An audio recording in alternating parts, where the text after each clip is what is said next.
안녕하십니까. 마지막 때의 성경에 가장 큰 예언이 있습니다. 성경의 모든 예언이 대부분 다 성취되었습니다. 그러나 재림전에 있을 최후의 마지막 큰 예언이 하나 남아 있습니다. 그것이 짐승의 표입니다. 이 짐승의 표 예언에 이어서 7일 재앙으로 넘어가는 인류에게 임할 개국 이래로 그때까지 없던 큰 환란이기 때문에 이 땅에 살고 있는 모든 사람들은 자신들이 연하지 않아도 의무적으로 알 수밖에 없는 예언인 것입니다. 그리스도와 사단 간의 선악간의 이 6천년 대쟁투의 역사의 종집을 찍는 사건이기 때문에 온 우주가 집중하고 있는 우주적인 사건이 이 지구 행성에서 일어나는 것입니다. 하나님께서 셋째 천사로 하여금 온 인류에게 짐승의 표를 받지 말라는 마지막 최후의 기별을 읽어보겠습니다. 계시록 14장 9절입니다. 또 다른 천사 곧 셋째가 그 뒤를 따라 큰 음성으로 가로되 만일 누구든지 짐승과 그의 우상에게 경배하고 이마에나 손에 표를 받으면 그도 하나님의 진노의 포도주를 마시리니 그 진노의 잔에 섞인 것이 없이 부은 포도주라. 거룩한 천사들 앞과 어린 양 앞에서 불과 유황으로 고난을 받으려니 그 고난의 연기가 세세토록 올라가리로다. 짐승과 그의 우상에게 경배하고 그 이름의 표를 받는 자는 누구든지 판나심을 얻지 못하리라 하더라. 이 셋째 천사의 기별은 하나님께서 인류에게 보내신 마지막 자비와 경고의 기별입니다. 이후에 기별은 없습니다. 이 기별이 얼마나 중차대한 기별이면 동일한 기별을 3번이나 보내셨습니다. 계시록 18장 1절에 다른 천사, 즉 계시록 14장의 셋째 천사 이후에 4번째로 내려온 천사로 하여금 셋째 천사와 연합해서 반복해서 짐승의 표를 받지 말라는 기별을 전하고 있는 것입니다. 그리고 계시록 18장 4절에 다른 음성으로 표현된 5번째로 내려온 많은 천사들로 하여금 셋째 천사의 기별을 3번째 반복해서 전하면서 바벨론 가운데서 있는 주님의 백성들에게 나오라고 최후로 외쳐주고 있는 것입니다. 계시록 18장 4절에 나타난 많은 천사들이 전하는 최후의 이 밤중 소리는 셋째 천사의 기별을 한 번도 듣지 못한 바벨론 가운데 있는 성실한 성도들에게 마지막으로 전해주고 있는 최후의 하나님의 음성인 것입니다. 이 기별이 얼마나 중요한지 3번에 걸쳐서 하나님께서 당신의 천사들을 순차적으로 이 땅에 파송하여 최후의 기별을 보내고 있는 것입니다.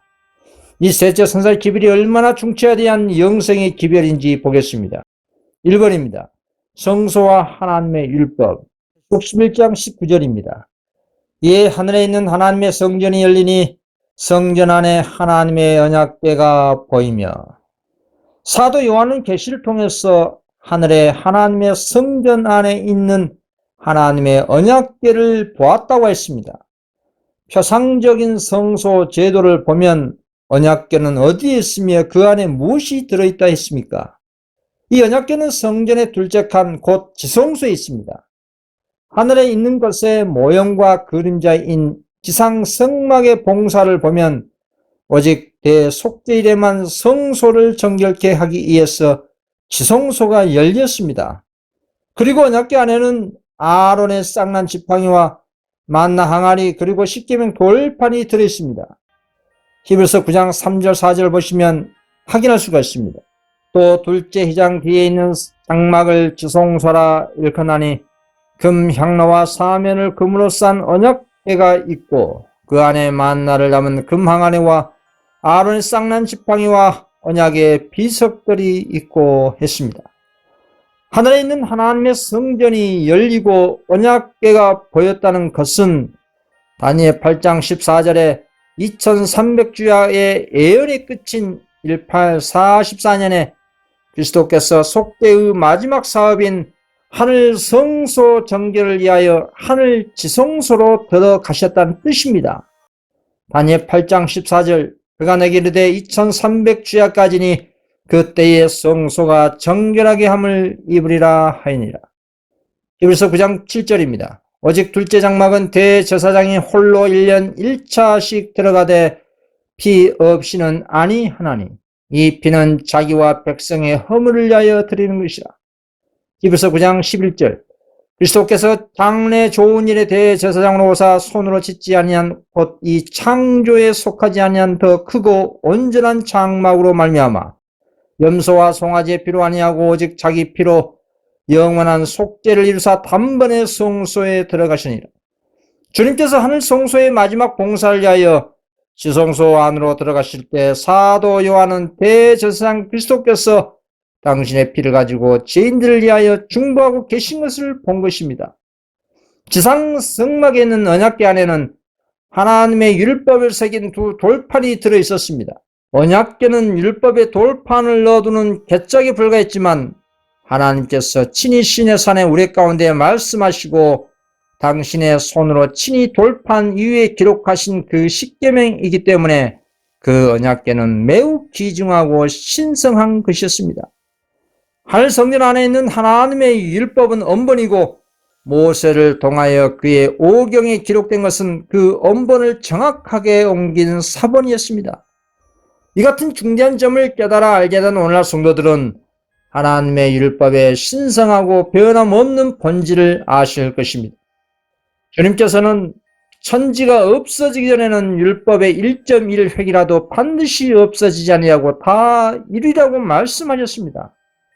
하나님의 뜻의 계시요 당신의 품성의 사본인 하나님의 율법은 궁창의 확신한 증인으로서 영원히 존속될 것입니다.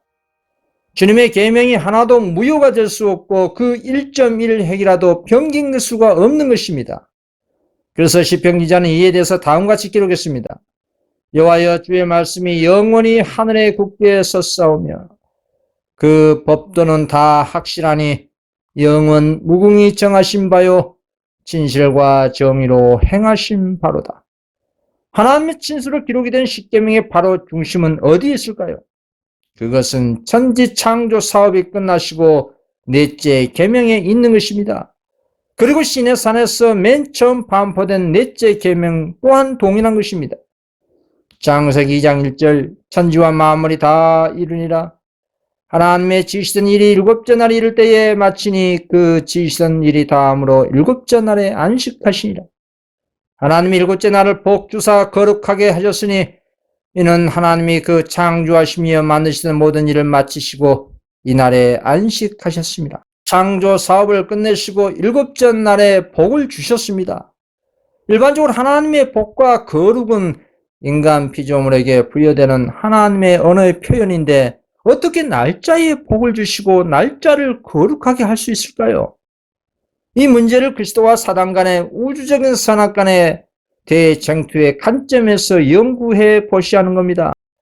창세기에서 계시록까지 보시면 유일하게 특정한 날짜에 복 주시고 거룩하게 성별한 날은 일곱째 날밖에 없습니다. 참으로 특이하고 놀라운 일이 아닙니까? 그리고 시내산에서 반포하신 십계명 중에 넷째 계명이 가장 긴 계명입니다. 안식일을 기억하여 거룩히 지키라. 엿새 동안은 힘써 내 모든 일을 행할 것이나 제7일은 너의 하나님 여호와의 안식인즉 너나 내 아들이나 내 딸이나 내 남종이나 내 여종이나 내 육축이나 내 문 안에 유하는 격이라도 아무 일도 하지 말라. 이는 엿새 동안에 나 여호와가 하늘과 땅과 바다와 그 가운데 모든 것을 만들고 제7일에 쉬었습니다. 그러므로 나 여호와가 안식일을 복되게 하여 그날을 거룩하게 하이니라. 누구나 다 알아듣기 쉽게 오해하지 않도록 구체적으로 넷째 계명을 선포하신 것입니다. 이 넷째 계명의 창조주의 인이 찍혀 있는 직함과 통치 영역이 분명하게 명시되어 있습니다. 이 같은 천지 창조 선포를 여호와 하나님 이외에 세상에 어느 신이 이렇게 담대하게 선포할 수가 있겠습니까? 하나님의 친수로 기록이 된 십계명의 넷째 계명에도 창세기 2장 3절에 나온 것처럼 제7일을 복되게 하고 거룩하게 하셨다고 하셨습니다. 하나님의 성령으로 말미암아 말씀을 연구하시는 분들은 창조주의 안식일이 어느 날인지 깊이 깨달아 아시게 될 것입니다. 그렇다면 기독교계에서 진리의 말씀을 참으로 사랑하시는 성도님들은 하나님께서 거룩하게 하신 날을 지키지 않고 어찌하여 주일 중 첫째 날을 지키게 되었는지 그 이유도 살펴보실 것입니다. 또한 십계명 중 넷째 계명이 폐지되고 안식일이 변경되었다는 증거를 성경에서 도무지 발견할 수가 없을 것입니다. 그래서 진리를 참으로 사랑하고 하나님의 뜻에 순종하고자 정직하게 노력해온 성도는 자신이 하나님의 율법을 범한 죄인임을 깨달아 알게 될 때 매우 슬퍼하고 회개할 것입니다. 그리고 자신이 하나님의 안식일을 거룩히 지킴으로 하나님께 대한 자신의 충성심을 나타낼 것입니다. 이것이 첫째 천사 기별의 경험인 것입니다. 진리의 말씀으로 거듭난 경험인 것입니다. 2번입니다. 사람의 본분. 전도서 12장 13절입니다. 일의 결국을 다 들었으니 하나님을 경외하고 그 명령을 지킬지어다. 이것이 사람의 본분이라. 그리스도의 하늘에서의 마지막 중보 사업과 하나님의 율법이 영원토록 변치 않음을 깨닫는 사람은 요한계시록 14장의 새 천사의 기별이 놀라운 영생의 진리라는 것을 발견하시게 될 것입니다. 계시록 14장의 새 천사의 기별은 주님의 재림을 위하여 지상의 거민들을 준비시키게 하는 삼중으로 된 인류를 향한 마지막 경고의 기별입니다. 그의 심판하실 시간이 이르렀다는 첫째 천사의 기별은 인류의 구원을 위한 그리스도의 마지막 봉사를 가르쳐주고 있는 것입니다. 그것은 그리스도의 마지막 중보 사업이 마치고 주님께서 당신의 백성을 데리러 세상으로 돌아오시기까지 이 새 천사의 기별을 깨닫는 백성들이 세상에 선포되어야 할 마지막 진리라는 것을 알려주신 것입니다. 그런데 이 기별들을 알고만 있고 기별에 합당한 신앙을 하지 않고 무활동에 빠져있는 단체나 목사나 평신도는 명목상 재림 신도란 불명예스러운 칭호와 함께 뜨뜻미지근한 라오디아 교회의 상태라는 것을 피할 수가 없을 것입니다. 누가복음 12장 47절 주인의 뜻을 알고도 예비치 아니하고 그 뜻대로 행치 아니한 종은 많이 맞을 것이요 알지 못하고 맞을 일을 행한 종은 적게 맞으리라. 무릇 많이 받은 자에게는 많이 찾을 것이요 많이 맡은 자에게는 많이 달라 할 것이다. 그렇습니다. 받은 빚대로 심판을 받는다는 무서운 경고인 것입니다. 그래서 이 새 천사의 기별을 깨달아 신앙하신 성도들은 이 시대의 마지막 사명 주자는 사실 명심해야 합니다. 1844년에 시작된 조사 심판은 모든 사람 곧 산자와 죽은 자의 판결이 끝날 때까지 인류에게 주어진 은혜의 시기가 마칠 때까지 계속될 것입니다. 그래서 지구촌 모든 사람들을 하나님의 심판에 설 수 있도록 준비시키도록 한 이 새 천사의 기별은 하나님을 두려워하며 그에게 영광을 돌리라. 하늘과 땅과 바다와 물들의 근원을 만드시는 경배하라고 온 인류에게 명령하신 것입니다. 이 마지막 새 천사의 기별을 받아든 결과에 대한 말씀이 이렇습니다. 계시록 14장 12절입니다. 성도들의 내가 여긴나니 저희는 하나님의 계명과 예수 믿음을 지키는 자니라. 이 말씀이 무슨 뜻일까요? 하나님의 심판에 설 준비를 하기 위해서는 모든 사람들은 하나님의 계명을 지켜야 할 필요가 있다는 것을 이 기별의 결과를 통해서 확인할 수가 있는 것입니다.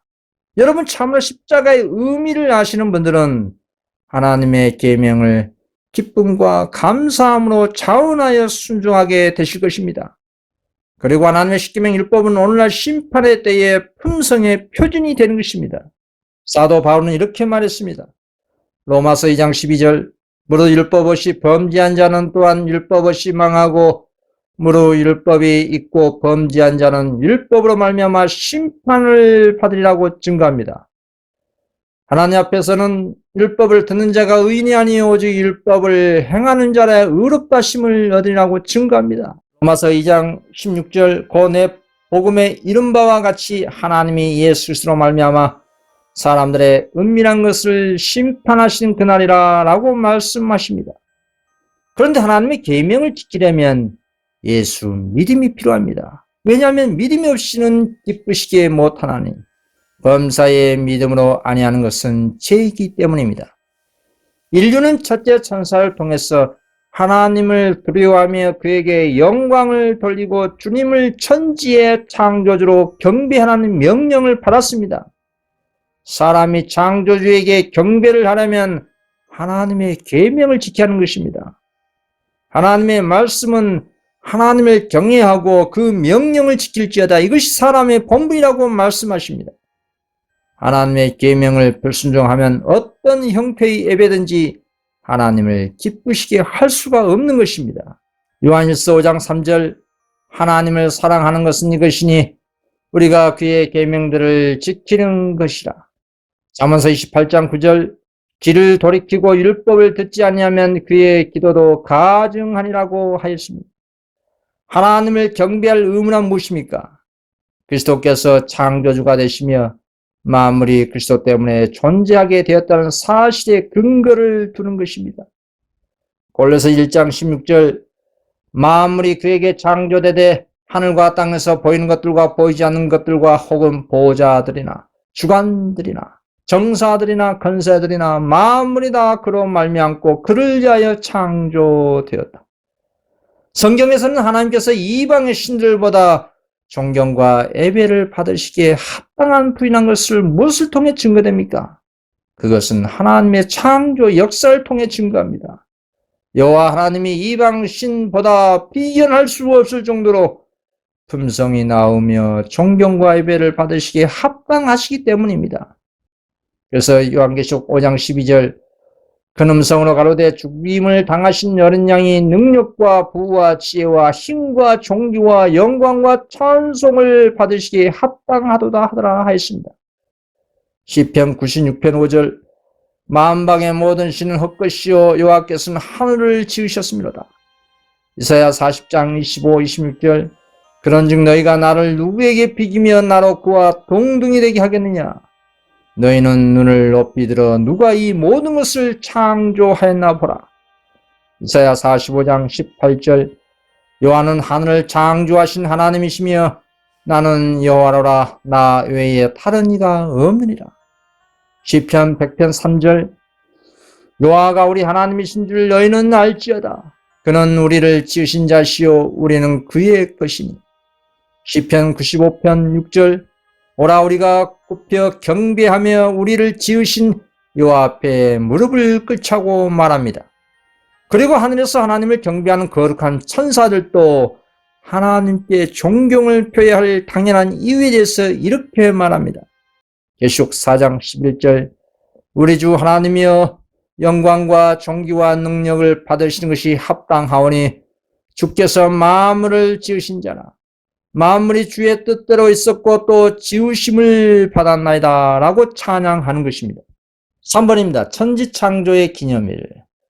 요한계시록 14장은 창조주를 경배하라고 인류에게 요구함과 동시에 그 예언은 삼중 기별의 결과로서 하나님의 계명을 지키는 한 백성을 계시하고 있습니다. 그 계명 중에 하나는 하나님께서 창조주 되심을 직접적으로 알려준 것입니다. 십계명의 넷째 계명은 제7일은 너희 하나님 여호와의 안식인즉 이는 엿새 동안에 나 여호와가 하늘과 땅과 바다와 그 가운데 모든 것을 만들고 제7일에 쉬었습니다. 그러므로 나 여호와가 안식일을 복되게 하여 그날을 거룩하게 하니라. 출애굽기 10장 10절 11절 말씀입니다. 또한 하나님께서는 안식일에 관하여 이렇게 말씀하십니다. 에스겔 10장 20절입니다. 또 나의 안식일을 거룩하게 할지어다. 이것이 나와 너희 사이에 표징이 되어 너희로 내가 여호와 너희 하나님인 줄 알게 하리라 하였으나 말씀하신 것입니다. 안식일을 통해서 하나님을 알게 하신 그 이유가 무엇이라고 했습니까? 출애굽기 31장 17절 나 여호와가 엿새 동안에 천지를 창조하고 제7일에 쉬어 평안하였습니다. 천지를 창조하시고 제7일에 쉬셨다고 하셨습니다. 하나님이 천지 창조의 강력한 증거로 제7일에 쉬어 그날을 거룩히 구별하셨다는 것입니다. 창조의 기념일로서의 안식일의 중요성은 그날이 하나님께서는 창조주가 되시고 우리는 그분의 피조물이 되기 때문에 우리가 안식일을 잊지 말고 기억하여 거룩히 구별하고 예배를 드려야 한다는 것을 항상 가르쳐 주고 있는 것입니다. 1월 첫째 날이 공적인 예배일이 아니라 창조 사역을 마치고 제7일에 쉬신 안식일을 거룩히 구별하여 경배드리라는 것이 창조주의 명령인 것입니다. 그래서 안식일은 하나님을 예배하는 바로 신앙의 기초가 되는 것입니다. 제7일은 예배뿐만 아니라 모든 예배의 진정한 기초는 창조주와 피조물을 구별하는 데서 나타나게 되는 것입니다. 하나님의 안식일의 큰 진리는 결코 폐지할 수 없을 뿐만 아니라 잊어버려서도 안 되는 것입니다. 여러분 집 안에 걸려있는 달력을 보시기 바랍니다. 그 달력에 수많은 세상의 기념일들이 명시되어 있습니다. 그런 달력에 있는 수많은 기념일과 국경일들은 잘도 기억하면서 어떻게 매주 돌아오는 마지막 날 창조 기념일 7째 날은 기억하지 못하는 것일까요? 하나님께서 에덴 동산에서 안식일을 제정하신 것은 이 진리를 항상 사람들의 마음에 간직하게 하시고자 하셨습니다. 그리고 하나님께서 우리의 창조주이시기 때문에 우리가 그분을 경배해야 한다는 진리가 존속하는 한 안식일도 또한 그 증거와 기념으로 영원토록 존속되는 것입니다. 새하늘 새 땅에서도 안식일에 하나님께 경배 드린다고 했습니다. 이사야 66장 22절 나 여호와가 말하노라 나의 질 새 하늘과 새 땅이 내 앞에 항상 있을 것 같이 너희 자손과 너희 이름이 항상 있으리라. 여호와가 말하노라 매 열삭과 매 안식일에 모든 혈육이 이르러 내 앞에 경배하리라. 새하늘 새 땅에서 안식일에 하나님께 경배를 드릴 성도들은 오늘날 이 땅에서 먼저 안식일을 지키는 성도가 되어야 하는 것을 알려주고 있는 것입니다. 만일 인류가 오늘날까지 거룩한 안식일을 잊지 않고 지켜왔을 것 같으면 우리 사람들의 생각과 애정이 창조주께 집중되어 주님께서는 존경과 예배의 대상이 되셨을 것입니다. 그리고 우상 숭배와 무신론자가 결코 생겨나지 않았을 것입니다. 창조주의 안식일 준수는 하늘과 땅과 바다와 물들의 근원을 만드신 참 하나님께 대한 충성의 표인 것입니다. 출애굽기 31장 13절입니다. 너는 이스라엘 자손에게 과이르기를 너희는 나의 안식일을 지키라. 이는 나와 너희 사이에 너희 대대의 표징이니 나는 너희를 거룩하게 하는 여호와인 줄을 너희로 알게 함이라. 그래서 계시록 14장에서 첫째 천사의 기별에서 하나님을 경배하고 그분의 계명을 지키라고 명령하는 것은 인류에게 특별히 넷째 계명을 지키라는 요구가 되는 것입니다. 참된 예수 믿음 있는 성도는 하나님의 모든 계명을 자원하여 기쁨과 감사함으로 순종하실 것입니다. 반면에 셋째 천사의 기별은 하나님의 계명을 지키고 예수의 믿음을 가진 자들과 정반대되는 다른 무리들의 잘못을 지적하고 엄숙하게 무섭게 경고하고 있는 것입니다. 계시록 14장 9절입니다. 또 다른 천사 곧 셋째가 그 뒤를 따라 큰 음성으로 가로되 만일 누구든지 짐승과 그의 우상에게 경배하고 이마에나 손에 표를 받으면 그도 하나님의 진노의 포도주를 마시리니 그 진노의 잔에 섞인 것이 없이 부은 포도주라. 거룩한 천사들과 어린 양 앞에서 불과 유황으로 고난을 받으리니. 이 셋째 천사의 기별을 이해하려면 여기에 사용된 표상들을 정확하게 이해하는 것이 매우 중요합니다. 셋째 천사가 강력하게 경고하는 내용 중에 짐승, 그리고 우상, 그리고 표, 이것은 무엇을 상징하는지 알아보겠습니다. 4번입니다. 하나님을 대적하는 이교 로마. 계시록 13장 4절입니다. 용이 짐승에게 건사를 주므로 용에게 경배하며 짐승에게 경배하여 가로되 누가 이 짐승과 같으뇨? 누가 능히로 더불어 싸우리요 하더라. 만일 누구든지 짐승과 그의 우상에게 경배하고 이마에나 손에 표를 받으면 그도 하나님의 진노의 포도주를 마시리니. 이 여러 표상들에 관한 예언을 알 수 있는 방법은 요한계시록 12장에서 그리스도를 탄생 즉시 죽이려고 한 용으로부터 시작된다는 사실을 먼저 알아야 합니다. 용은 사단이라고 불리고 있습니다. 계시록 12장 9절입니다. 큰 용이 내어 쫓기니 에뱀 곧 마귀라고도 하고 사단이라고도 하는 온 천하를 깨는 자라. 땅으로 내어 쫓기니 그의 사자들도 저와 함께 내어 쫓기니라. 사단은 아기 예수를 죽이기 위하여 헤롯의 마음을 악하게 충동질했습니다. 그리고 그리스도교회 최초의 몇 세기 동안 그리스도와 그분의 백성들에게 도전한 사단의 주된 대리 세력은 이교 로마 제국이었습니다. 그래서 용은 원래 사단을 대표하지만 동시에 2차적인 의미에서 이교 로마를 상징하는 것입니다. 그리고 용과 연결된 계시록 13장 1절에서 10절에는 또 다른 짐승이 묘사되어 있습니다. 계시록 13장 1절입니다. 내가 보니 바다에서 한 짐승이 나오는데 뿔이 10이요 머리가 7이라. 그 뿔에는 10면류관이 있고 그 머리들에는 찬란한 이름들이 있더라. 내가 본 짐승은 표범과 비슷하고 그 발은 곰의 발 같고 그 입은 사자의 입 같은데 용이 자기의 능력과 보좌와 큰 건세를 그에게 주었더라. 바다에서 올라온 뿔이 10이요 머리가 7개를 가졌다는 것은 다니엘서를 보시면 이스라엘을 핍박한 국가들의 숫자인 것입니다. 바벨을 상징하는 사자, 메데팟을 상징하는 곰, 헬라를 상징하는 머리 4개 달린 표범, 그리고 그 다음에 올라온 무서운 짐승을 상징하는 이교 로마의 머리 1개와 포함해서 머리가 7개라는 뜻이고, 이교 로마를 상징한 무서운 짐승의 그 머리에 10뿔이 있다는 것은 유럽의 10나라를 의미해서 뿔이 10개라는 뜻입니다. 그래서 표범과 비슷하고 용이 자기의 능력과 보좌와 큰 건세를 그에게 주었더라. 이 표상은 일찍이 고대 이교 로마 제국이 갖고 있던 능력과 건세를 계승한 법안권을 대표한 것입니다. 표범과 비슷한 이 짐승에 대해서 다음같이 기록되어 있습니다. 계시록 13장 5절입니다. 또 짐승이 큰 말과 찬란된 말하는 입을 받고 또 42달 일할 건세를 받으리라. 짐승이 입을 벌려 하나님을 향하여 해방하되 그의 이름과 그의 장막 곧 하늘에 가는 자들 해방하더라. 또 건세를 받아 성도들과 싸워 이기게 되고 각 족속과 백성과 방언과 나라를 다스리는 건세를 받으니, 다니엘서 7장 기록된 작은 뿔의 이 예언은 틀림없이 법안권을 가리키고 있는 것입니다. 또 42달 일할 건세를 받으리라. 그리고 선지자는 그의 머리 하나가 상하게 죽게 된 것 같더니 말했습니다.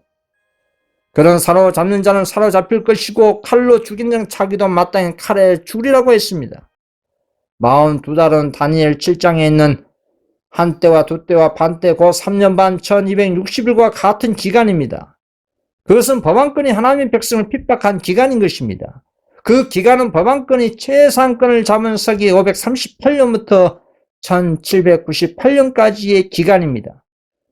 1798년에 법왕이 프랑스군에게 사로잡혀 법안권이 치명상을 입었기 때문에 사로잡는 자는 사로잡힐 것이라는 예언이 성취된 것입니다. 계시록 13장 10절에 있지요.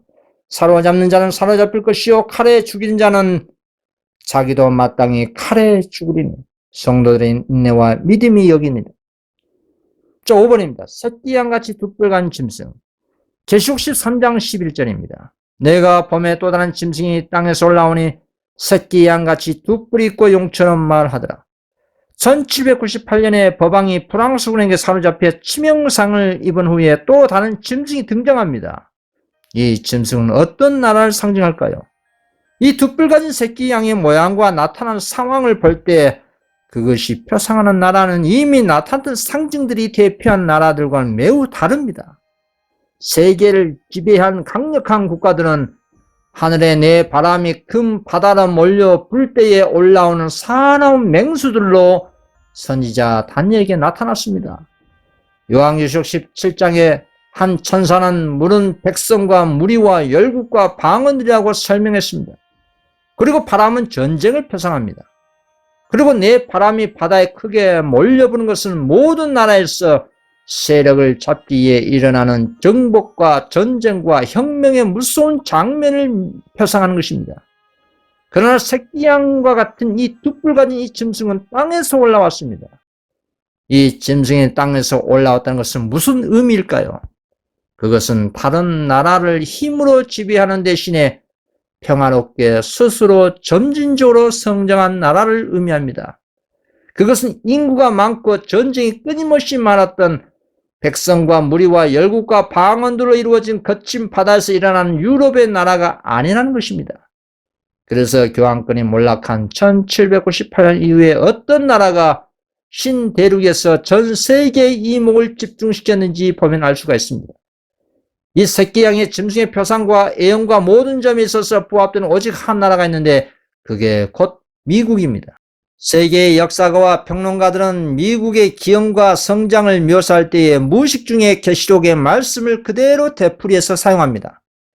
새끼양 같은 두 뿔 가진 이 짐승이 땅에서 올라온 것을 글자 그대로 식물이 자라나서 움터 올라온 것을 의미한 것입니다. 어떤 다른 나라로 인해서 정복당한 일이 없는 지역에서 일어난 국가라는 것입니다. 이 두 뿔 가진 새끼양 같은 짐승은 처음에는 어리고 온순한 성향을 나타내고 있었습니다. 그래서 사도 요한은 올라오리라고 말한 그대로 1798년에 나타난 미 합중국의 성격을 적절하게 묘사하고 있는 것입니다.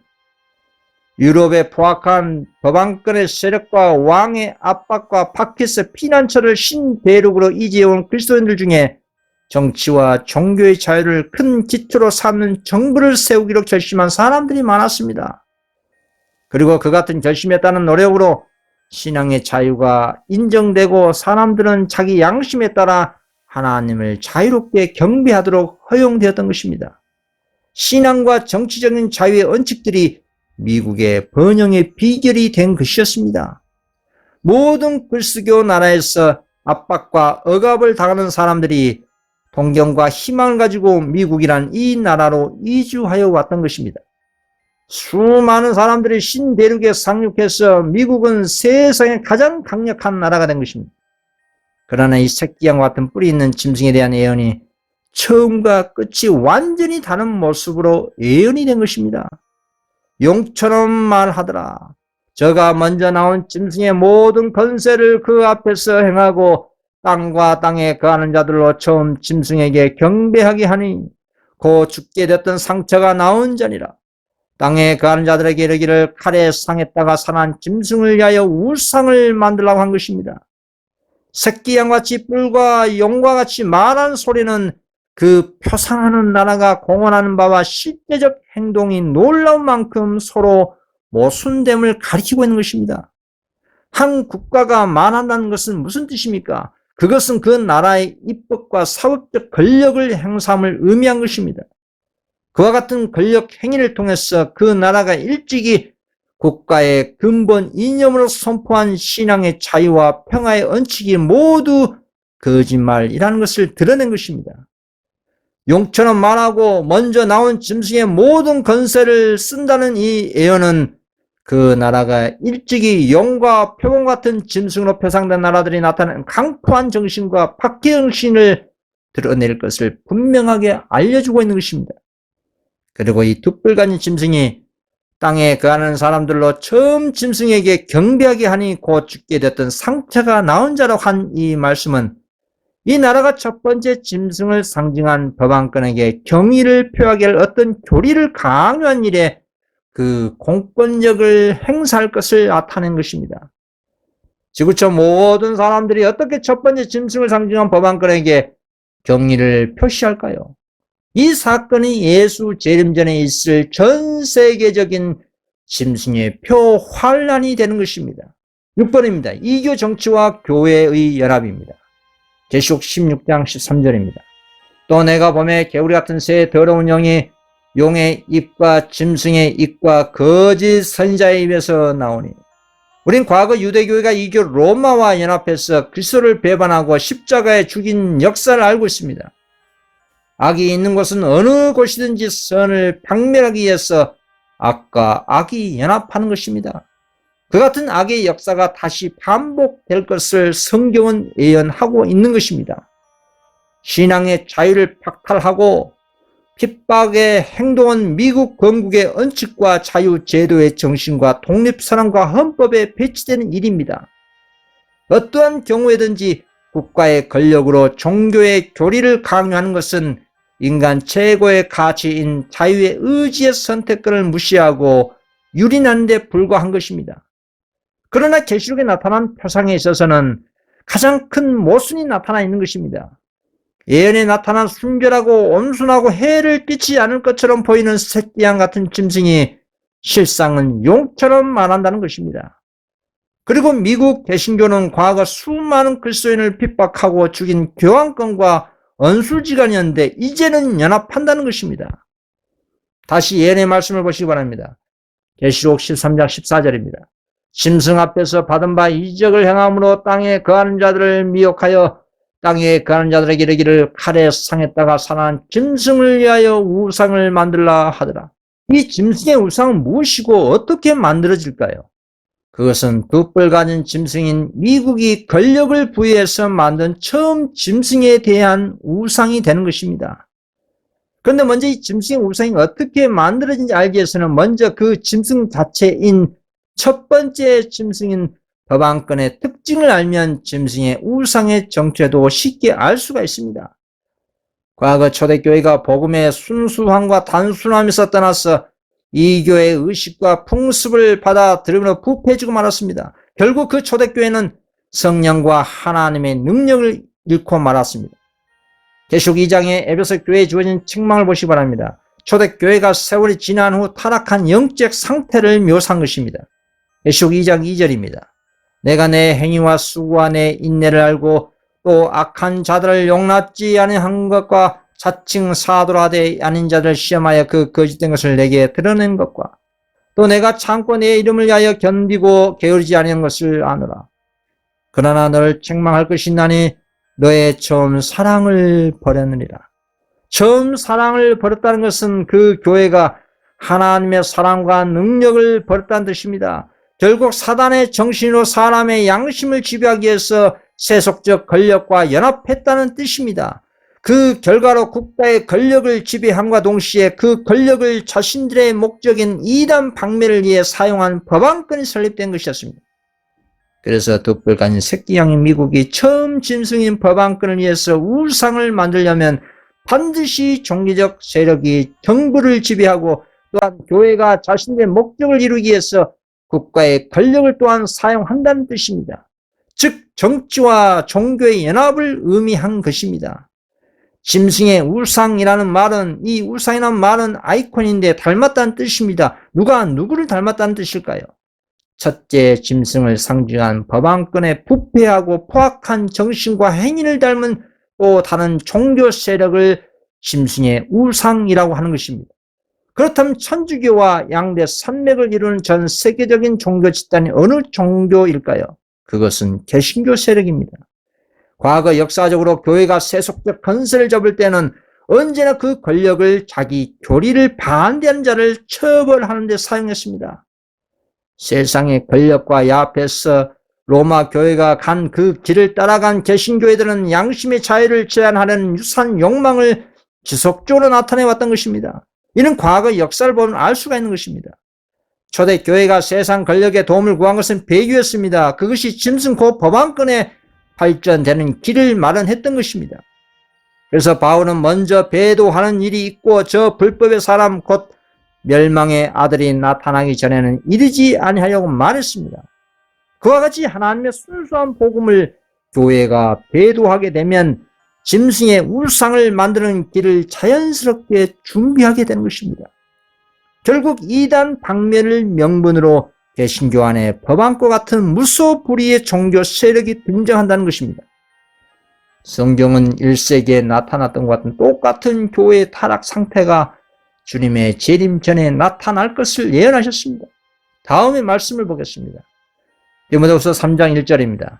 내가 이것을 알라 말세에 고통하는 때가 이르니 사람들은 자기를 사랑하며 돈을 사랑하며 자긍하며 교만하며 해방하며 부모를 거역하며 감사치 아니하며 거룩하지 아니하며 무정하며 언통함을 풀지 아니하며 참소하며 절제하지 못하며 사나우며 선한 것을 좋아 아니하며 배반하며 팔며 조급하고 자고하고 쾌락 사랑하기를 하나님 사랑하는 것보다 더하며 경건의 모양은 있으나 경건의 능력을 부인한 자니 이 같은 자들에게서는 내가 돌아서라.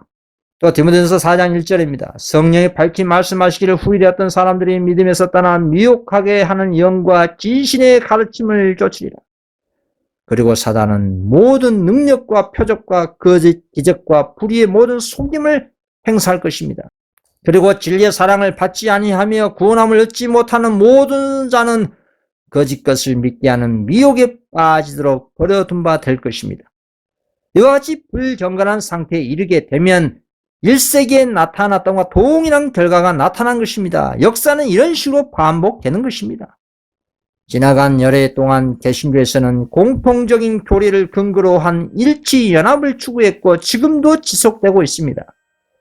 그와 같은 개신교의 일치연합을 이루기 위한 단계로서 취할 유일한 방법은 강제 수단이 필요한 것입니다. 곧 세속적인 공권력입니다. 미국 내 개신교회들이 공통적으로 주장하는 교리에 의해서 서로 연합하고 국가로 하여금 자기들의 교리를 법으로 제정하도록 입법자들에게 로비하고 자신들의 제도를 강압적으로 유지하는 때가 이르면 그때의 개신교 미국은 로마 교회의 우상을 만들게 되는 것입니다. 로마 교회의 우상이라는 것은 앞에서 말씀드린 미국 내 개신교 세력을 말하는 것입니다. 그리고 정치와 개신교의 연합으로 인해 법을 만들어 강요할 개신교의 교리를 반대한 자들에게는 법률적 형벌을 부과하게 되는 것입니다.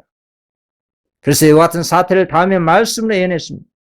그 돛불 가진 새끼양 짐승이 모든 자, 곧 작은 자나 큰 자나 부자나 빈궁한 자나 자유한 자나 종들로 그 오른손에나 이마에 표를 받게 하고 누구든지 이 표를 가진 자 외에는 매매를 못하게 한다고 짐승의 표를 받지 아니한 자에게는 경제적인 제재를 받는다고 한 것입니다. 그런데 계시록 14장의 셋째 천사 기별은 만일 누구든지 짐승과 그의 우상에게 경배하고 이마에나 손에 표를 받으면 그도 하나님의 진노의 포도주를 마시라고 강력하게 경고하고 있는 것입니다.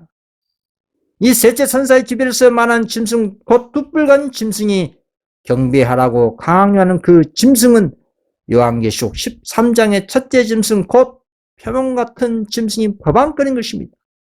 그래서 짐승의 우상은 자기의 종교적인 교리를 강요하기 위하여 국가의 권력의 도움으로 바탕으로 생겨나게 될 배교한 개신교회들의 단체를 나타낸 것입니다. 7번입니다. 짐승과 짐승의 표. 계시록 14장 9절 10절입니다. 또 다른 천사 고 셋째가 그 뒤를 따라 큰 음성으로 가로되 만일 누구든지 짐승과 그의 우상에게 경배하고 이마에나 손에 표를 받으면 그도 하나님의 진노의 포도주를 마시리니. 계시록 14장의 셋째 천사가 짐승과 그 우상에게 경배하는 자들에게 경고한 후에 성도들의 인내가 여기 있나니 저희는 하나님의 계명과 예수 믿음을 지키는 자라 라고 말씀했습니다.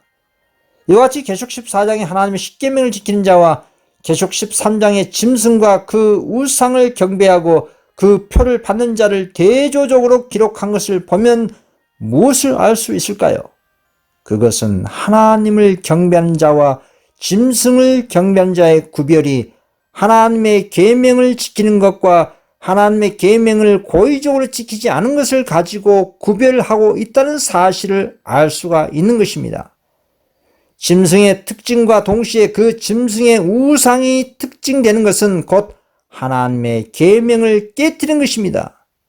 다니엘은 작은 뿔 곧 법안권에 대해서 그가 또 때와 법을 변개코자 할 것이라고 말했습니다. 바울은 그 동일한 세력을 하나님보다 자기를 높이고자 한 불법의 사람이라고 불렀습니다. 이 두 예언은 서로 상호간에 보완해 설명해주고 있는 것입니다. 법안권은 오직 하나님의 율법을 변경시킴으로써 자신을 하나님보다 높일 수가 있습니다. 그런데 법안권은 뒤에 누가 역사하고 있습니까? 그것은 사단입니다. 사단이 이 땅에 자신의 대리자를 통해서 온 땅에 거주하는 사람들을 미혹하여서 하나님의 법을 불순종하도록 해서 하나님의 율법을 지킬 수 없는 법이라는 것을 온 우주 거민들에게 증거하고자 하는 것입니다. 그렇게 해서 지구를 영원토록 자신의 행성으로 소유하고자 하는 것입니다. 그러나 누구든지 이와 같이 사람이 변경한 율법인 것을 알면서 순종하는 자는 그 율법을 변경시킨 자에게 최고의 영광을 돌리는 것이 되는 것입니다. 이와 같이 법안권의 율법을 순종한 행위는 하나님 대신에 법왕에게 순종하는 표가 되는 것입니다. 법왕의 뒤에 있는 사단에게 충성하는 것이기 때문에 짐승의 표가 되는 것입니다. 사단의 충동을 받은 법안권은 과거에 하나님 율법을 변경시킨 적이 있었습니다. 우상 예배를 금지하는 둘째 계명을 율법에서 제거해버리고 넷째 계명은 제7일 대신에 제1일 준수를 인정하는 것처럼 고쳐버렸습니다. 그런데 이런 식의 변경은 다니엘이 예언한 변경이라고 말할 수는 없는 것입니다. 성경에서 예언한 것은 계획적이고 고의적으로 변경한 일이 있을 것을 말하는 것입니다. 그가 또 때와 법을 변경하고자 할 것이요. 넷째 계명 안식일을 삭제해버리고 일요일을 하나님께 의무적인 공적 예배일로 법제화시키는 것이 예언에 정확하게 부합된 성취가 되는 것입니다. 그리고 하나님 법을 인간의 법률로 대신한 이 같은 교황권의 건세는 자신을 하나님보다 공공연하게 더 높이게 되는 것입니다. 하나님을 참으로 경배하는 자는 하나님의 창조력의 표징이요 하나님께서 인류에게 존경과 경배를 요구하신 증거가 되는 넷째 계명을 존중히 여기는 태도에서 나타나는 것입니다. 그러나 반대로 짐승을 경배하는 자들은 창조의 기념일인 안식일을 짓밟고 로마교와 개신교가 만든 일요일 제도를 높이고자 하는 그 정신에서 그 특징을 나타내게 될 것입니다. 그러나 성경의 주일이라고 하는 것은 제7일을 가리킨 것이지 제1일을 일요일을 가리킨 것이 결코 아니라는 사실을 예수님께서 직접 말씀하셨습니다. 인자는 안식일에도 주인이라. 마가복음 2장 18절입니다. 하나님의 친수로 기록이 된 넷째 계명에는 제7일은 너의 하나님 여호와의 안식이라고 분명하게 적시되어 있습니다. 출애굽기 10장 10절 제7일 너의 하나님 여호와의 안식인즉 너나 내 아들이나 내 딸이나 내 남종이나 내 여종이나 내 육축이나 내 문 안에 유하는 객이라도 아무 일도 하지 말라. 그리고 주님께서는 선지자 이사야를 통해서 그날을 내 성일이라고 하셨습니다. 이사야 58장 13절입니다. 만일 안식일에 내 발을 금하여 내 성일의 오락을 행치 아니하고 안식일을 이끌어 즐거운 날이라 여호와의 성일을 존귀한 날이라 하여 이를 존귀 여기고 내 길로 행치 아니하며 내 오락을 굳지 아니하며 사산한 말을 하지 아니하면 내가 여호와의 안에서 즐거움을 얻을 것이라. 내가 너를 땅의 높은 곳에 올리고 내 조상 야곱의 업으로 기리라. 여호와의 입의 말이니라. 이의 말씀은 누구나 다 오해하지 않고 쉽게 알 수 있는 것입니다. 그리고 주님의 계명을 순종한 사람에게 축복이 임할 것을 분명하게 명시했습니다. 안식일을 그리스도께서 변경하신 것처럼 그릇되게 주장하는 오늘날 기독교계에 대해서 예수님께서 분명하게 당신의 말씀으로 증명하셨습니다. 마태복음 5장 17절입니다. 내가 율법이나 선지자나 폐하러 온 줄로 생각지 말라. 폐하러 온 것이 아니요 완전케 하려미로다. 진실로 너에게 이르노니 천지가 없어지기 전에는 율법의 1.1획이라도 반드시 없어지지 아니하고 다 이루리라. 그러므로 누구든지 이 계명 중에 지극히 작은 것 하나라도 버리고 또 그같이 사람을 가르친 자는 천국에서 지극히 작다 일컬음을 받을 것이요 누구든지 이를 행하며 가르친 자는 천국에서 크다 일컬음을 받으리라. 안식일의 변경에 관해서 성경적 근거가 전혀 없다는 것은 천주교나 개신교도 일반적으로 시인한 사실입니다. 로마 천주교 교리문답을 보시면 알 수가 있습니다. 넷째 계명에 따라 지켜야 할 날에 관한 질문에 대해서 다음과 같이 대답했습니다. 구약시대에는 토요일이 성별된 날이었다. 그러나 예수 그리스도의 교훈을 받고 성령의 지도를 따른 교회는 일요일로 토요일을 대신하게 됐다. 그러므로 오늘날 우리는 제7일이 아닌 제1일을 성별한다. 지금은 일요일이 주의 날을 의미한다. 이것만 보아도 안식일의 변경이야말로 로마교의 건의의 표요 곧 짐승의 표가 아니고 무엇이겠습니까? 8번입니다. 안식일 문제와 셋째 천사의 기별입니다. 안식일은 제1일로 변경한 로마 교회는 지금도 최상권에 대한 주장을 가지고 있습니다. 그리고 세상 사람들과 개신교회들은 성경상 안식일을 부인하는 한편 로마교가 제정한 안식일을 받아들이며 사실상 이 주장을 시인하고 있습니다. 로마 가톨릭은 자신들의 최상권에 대한 동조할 일요일을 강요할 세력을 얻게 되면 개신교 전체가 로마교회의 깃발 아래 서게 될 것을 확신하기 때문에 천주교는 매우 기뻐할 것입니다. 다음에 영감의 글을 읽어보겠습니다. 미국의 개신교들은 솔선하여 강신술과 손을 잡기 위하여 시민을 넘어 그들의 손을 내밀고 또 그들은 큰 구렁텅이를 넘어서 로마 교회의 세력과 악수하게 손을 뻗칠 것이다. 그와 같은 삼중연합의 세력 아래 이 나라는 양심의 권리를 유린한 일에 로마의 발자취를 따르게 될 것이다. 미국 내 개신교 세력의 이를 준수의 강요는 법안권 곧 짐승에 대한 경배를 강요하는 일인 것입니다. 넷째 계명의 요구를 알면서 참 안식일 대신에 거짓 계명을 지키기로 선택하는 사람들은 그 거짓 것을 지키도록 명령한 권위에 경배하는 셈이 되고 만 것입니다. 그러나 세상의 권력을 가지고 종교적 의무를 강요하는 바로 그 행위로 말미암아 교회들은 스스로 짐승의 우상을 만들게 되는 것입니다. 이런 의미에서 미국이 이를 준수를 강요하는 것은 짐승과 그 우상에게 경배하도록 강요하는 일이 되는 것입니다. 그리고 다음에 예언의 말씀이 성취되는 것입니다. 계시록 13장 14절입니다. 짐승 앞에서 받은 바 이적을 행함으로 땅에 거하는 자들을 미혹하며 땅에 거하는 자들에게 이르기를 칼에 상했다가 살아난 짐승을 위하여 우상을 만들라 하더라. 저가 권세를 받아 그 짐승의 우상에게 생기를 주어 그 짐승의 우상으로 말하게 하고 또 짐승의 우상에게 경배하지 아니한 자는 몇천이 다 죽이게 하더라. 저가 모든 자 곧 작은 자나 큰 자나 부자나 빈궁한 자나 자유한 자나 종들로 그 오른손에나 이마에 표를 받게 하고 그러나 지난 과거 안식일 빛을 받지 못한 여러 세기 동안 그리스도인들은 자신들이 성경상 안식일을 지킨 줄로 믿고 일요일을 지켰습니다. 그리고 오늘날도 로마 천주교를 포함한 각 개신교에는 일요일이 하나님께서 제정하신 안식인 줄 진실로 믿는 신실한 그리스도인들이 있을 것입니다. 하나님께서는 이러한 사람들의 진실한 마음과 또한 당신 앞에 나타나는 그들의 성실성을 인정하실 것입니다. 그래서 오늘날 셋째 천사 기별을 대표한 세력들이 곳곳에 짐승의 표를 받지 말라고 그들에게 경고하고 있는 것입니다. 그리고 최후의 음성인 많은 천사들로 하여금 바벨론에서 나오라고 하고 있습니다. 계시록 18장 4절입니다. 또 내가 들으니 하늘로서 다른 음성이 나서 가로되 내 백성아 거기서 나와 그의 죄에 참여하지 말고 그의 받을 재앙들을 받지 말라.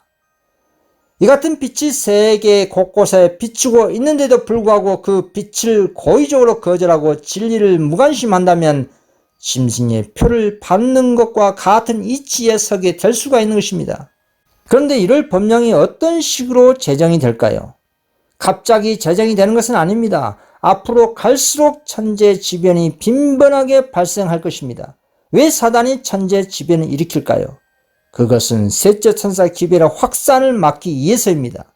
그래서 폭염과 홍수와 가뭄과 기근으로 인해서 세상의 경제가 황폐화가 되면 그제서 종교계에서 다음과 같은 여론이 일어날 것입니다. 하나님의 계명을 지키지 아니한 영고 때문에 재난이 그치지 않는다. 그래서 하나님의 진노를 가라앉기 위해서는 십계명을 지켜야 한다. 일요일을 안식일을 거룩히 지키고 이날을 성별해서 국가적인 경배를 제정하여 모든 사람들이 일요일에 의무적으로 하나님께 경배드려야 재난이 그칠 것이라는 여론이 개신교 사회에서 일어날 것입니다. 그래서 과거 아수르 왕이 하만이 기만에 의해서 유대인들을 박멸하기 위해서 특정 날짜를 제정하고 사전에 유대인들로 하여금 공포에 사로잡아 놓고 박멸할 것을 예정해 둔 적이 있었습니다. 이것이 1월 법령의 사전 공고의 예정입니다. 에스더 3장 13절입니다. 이에 그 조서를 역졸에게 맡겨 왕의 각 지방에 보내니 12째 달 곧 아달월 13일 하루 동안에 모든 유다인을 젊은이 늙은이 어린이 여인들을 막론하고 죽이고 도륙하고 진멸하고 또 그 재산을 탈취하라 하였고, 이 아수르 왕의 조서에 대한 1월 법령의 예시는 법령이 갑자기 내린 것이 아니고 미리 사전에 악의 세력들이 1월 법령에 대한 번국민적 지지와 여론을 모으는 과정과 1월 법령의 당위성을 위해서 홍보를 대대적으로 할 것을 예증한 상징적 사건인 것입니다. 그래서 1월 법령이 집행되기 전에 특정 기간만큼 법 계도 기간이 있는 것입니다. 하나님의 성도는 이때의 도시에서 나올 때입니다. 이때를 대비해서 사전에 주님께서 알려주셨습니다. 마태복음 24장 14절입니다. 이 천국 복음이 모든 민족에게 증거되기 하여 온 세상에 전파되리니 그제야 끝이 오리라. 그러므로 너희가 선지자 다니엘의 말한 바 멸망에 가증한 것이 거룩한 곳에 선 것을 보거든 그때에 유대에 있는 자들은 산으로 도망할지어다. 온 세상에 셋째 천사의 복음이 전파되고 멸망에 가증한 1월 법령에 대한 뉴스가 매일같이 등장할 것입니다. 이때 성도들은 기존의 모든 세상의 재물을 청산하고 더욱 힘있게 전도하면서 시골로 점진적으로 들어가는 것입니다. 1월 법령이 제정이 된다는 뉴스를 듣고 무조건 산으로 도망간 것이 아니라 도시에서 전도하면서 시골로 그리고 산속으로 들어갈 수밖에 없는 그런 상황이 된다는 것입니다. 왜냐하면 최후의 순간까지 복음을 증거해야 하는 입장에 있는 성도들은 지혜롭게 처세해야 되는 것입니다. 하나님께서 순교를 허락하시면 그때 순교 당하는 것입니다. 마태복음 10장 3절 이 동네에서 너희를 핍박하거든 저 동네로 피하라. 내가 진실로 내게 이르노니 이스라엘의 모든 동네를 다 다니지 못하여서 인자가 오리라. 물론 지금 시골로 들어가셔서 시골 생활 하시면 좋습니다. 거주지는 시골과 산속이지만 복음 사업의 활동은 도시에 살고 있는 사람들에게 전해줘야 하기 때문에 도시에서 인치는 선교 활동을 해야 하는 것입니다. 그래서 국가의 법률로서 일요일 준수를 강요할 때에 진정한 안식일 준수에 관한 사실이 온 세상에 분명하게 밝혀지게 되는 것입니다. 이때는 이 세상 그 누구 한 사람 예외 없이 하나님의 법과 인간의 법이 무엇인지 알게 되기 때문에 선택해야 되는 것입니다. 이때 고의적으로 하나님의 명령을 어기고 천주교와 개신교의 명령에 순종하는 사람들은 하나님보다 교황과 조직과 사람을 높이게 되는 것입니다. 이것은 결국 사단에게 복종하는 결과가 되는 것입니다. 그런 사람들은 짐승과 그 우상에게 경배자들이 되는 것입니다. 그래야 사람들이 하나님께서 당신의 건의의 표가 된다고 선언하신 안식일을 버리고 그 대신에 로마교와 개신교의 최상권의 표로 택한 일요일을 높일 때에 짐승의 표를 받게 되는 것입니다. 그러나 하나님의 계명을 믿음으로 차원에서 선택하고 순종한다면 그 사람은 14만 4천에 들어가는 것입니다. 이제 문제는 분명해졌기 때문에 하나님의 계명을 순종하느냐 사람의 계명을 순종하느냐는 문제 중 어느 한편을 택하지 않으면 안 될 것입니다. 주님께서 말씀하셨습니다. 마가복음 7장 7절입니다. 사람의 계명으로 교훈 삼아 가르치니 나를 헛되이 경배하는도다 하니라. 그럼에도 불구하고 고의적으로 하나님의 계명을 계속해서 범하는 사람은 짐승의 표를 받게 되는 것입니다. 인류에게 지금껏 주어진 가장 두려운 경고가 셋째 천사의 기별에 포함이 되어 있습니다. 자비가 섞이지 아니한 하나님의 진노를 초래한 것은 무서운 죄임에 틀림없는 것입니다. 이처럼 영생과 영벌의 중대한 문제에 관해서 사람들이 모르고 있어서는 절단코 안 될 것입니다. 이 인류에게 임한 죄악에 관한 경고는 하나님의 심판이 이르기 전에 반드시 온 세상에 전파되어 모든 사람들이 어찌하여 자신들이 형벌을 받아야 하는지 또 어찌하면 계시록 16장의 7재앙을 피할 수 있는지 깨달아 알아야 하는 것입니다. 그래서 첫째 천사 기별이 여러 나라와 족속과 방언과 백성에게 전할 것이라고 한 것입니다. 계시록 14장 6절입니다. 또 보니 다른 천사가 공중에 날아가는데 땅에 가는 자들 곧 여러 나라와 족속과 방언과 백성에게 전할 영원한 복음을 가졌더라. 그가 큰 음성으로 가로되 하나님을 두려워하며 그에게 영광을 돌리라. 이는 그의 심판하실 시간이 이르렀음이니 하늘과 땅과 바다와 물들의 근원을 만드신 이를 경배하라 하더라. 삼중 기별의 마지막 셋째 천사 기별 역시 첫째 천사의 기별과 같은 범위로 온 세상에 전파되고 있는 것입니다. 예언에는 공중에 날아가는 천사가 순차적으로 큰 음성으로 전파하고 있는 것입니다. 이 같은 비상한 천사들의 신속한 경고는 온 세상에 주목을 끌고 있는 것입니다. 이 세 천사 기별은 계시록 18장에서 반복해서 나타나고 있습니다. 그만큼 중대한 기별이기 때문입니다. 셋째 천사 기별에 추가된 최후의 경고가 계시록 18장 4절입니다.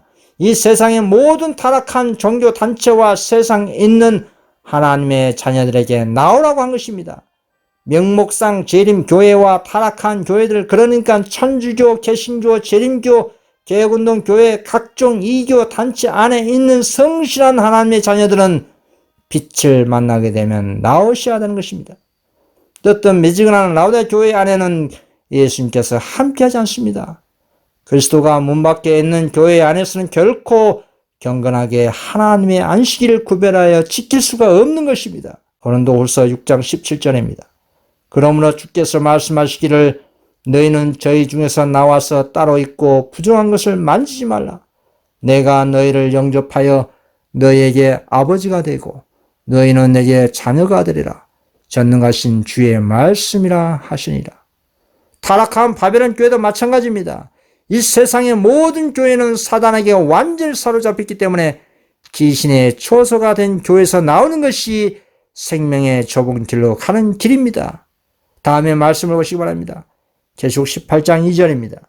힘센 음성으로 외쳐가로되 무너졌도다 무너졌도다 큰 성 바벨론이여, 귀신의 조소와 각종 더러운 영에 모이는 곳과 각종 더럽고 가증한 새에 모이는 것이 되었도다.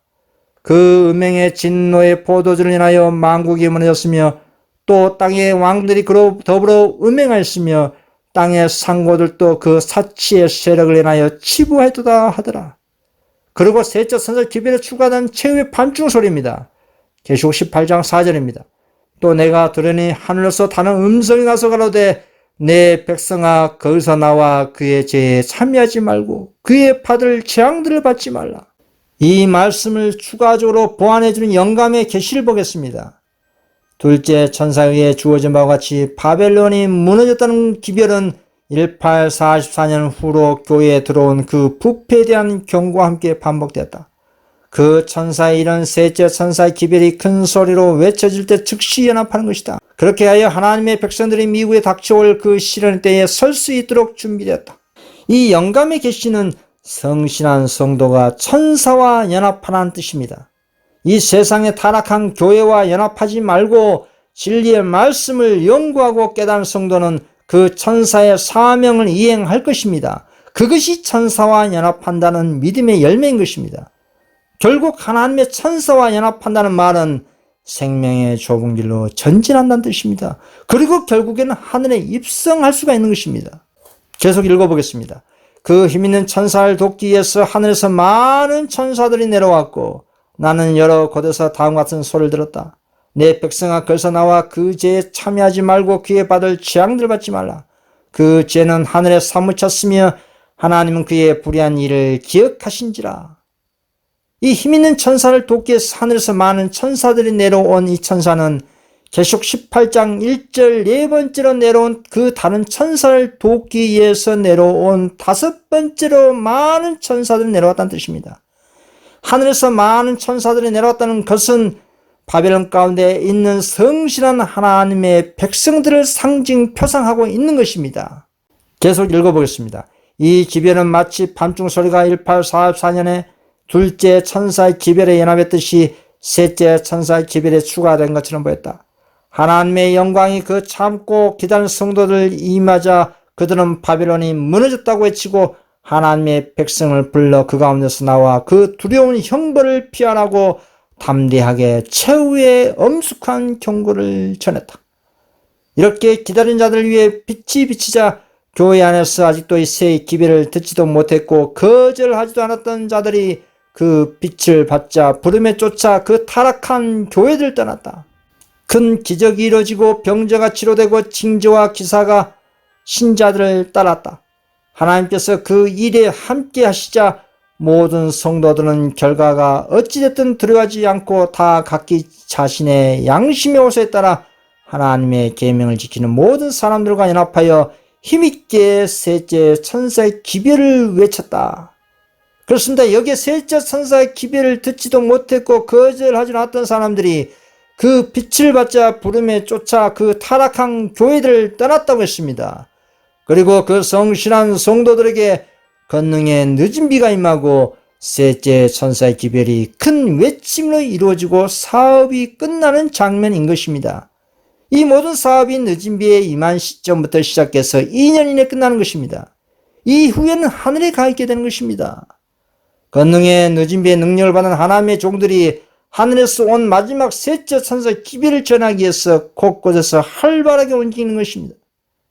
그래서 먼저 지금 해야 할 일은 명목상 재림교회와 타락한 모든 교회에서 나와서 느짐비의 예비적 큰 외침에 동참하는 것이 현재의 순서인 것입니다. 그래야 하나님의 남은 백성들이 야곱의 환난할 때 견딜 수 있도록 느짐비의 영광으로 인해서 힘을 얻게 되는 것입니다. 그리고 여자의 남은 성도들이 셋째 천사 기별이 마친 후에 각 곳에서 이렇게 외치게 될 것입니다. 계시록 14장 12절입니다. 성도들의 인내가 여기 있나니 저희는 하나님의 계명과 예수 믿음을 지키는 자니라. 이렇게 해서 셋째 천사의 기별이 마쳐지고 예수님께서 속히 오시게 되는 것입니다. 이 셋째 천사의 기별을 참으로 믿고 재림 운동을 하면 이 모든 사업은 2년 이내 끝나버린 것입니다. 그대들이 이 기별을 받아들였더라면 2년 후에는 하늘 왕국에 가 있었을 것을 보았다.